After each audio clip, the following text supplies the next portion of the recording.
ihahandog natin sa Panginoong Diyos. May mga bata po na lumaking salbahe,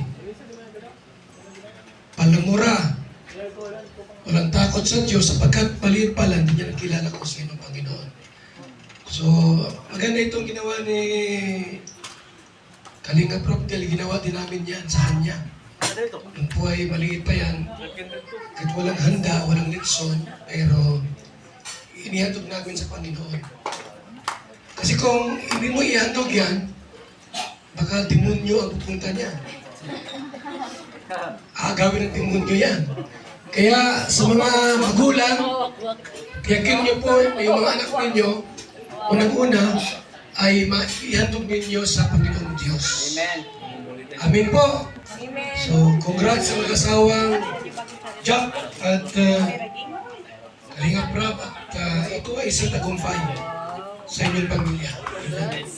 Panginoon, inihahandog kita, Jax, sa Diyos na manlilikha, tagapagligtas, pinagmumula ng buhay, tagapangalaga, manggagamot, Panginoon, manunubos nating lahat.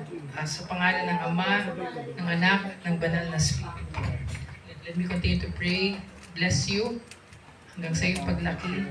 Bless you with God's unconditional love. And I pray na yung purpose ni Lord at will ni Lord sa life mo ang matutupad. And Father, I pray, Lord, that yung protection mo po, yung will mo po, yung blessing mo, yung anointing mo, Lord God, will guide this child hanggang sa kanya pong paglaki. This we all ask and pray in Jesus' name. Amen. Palakpakan natin ang Panginoon.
Minum na lolo.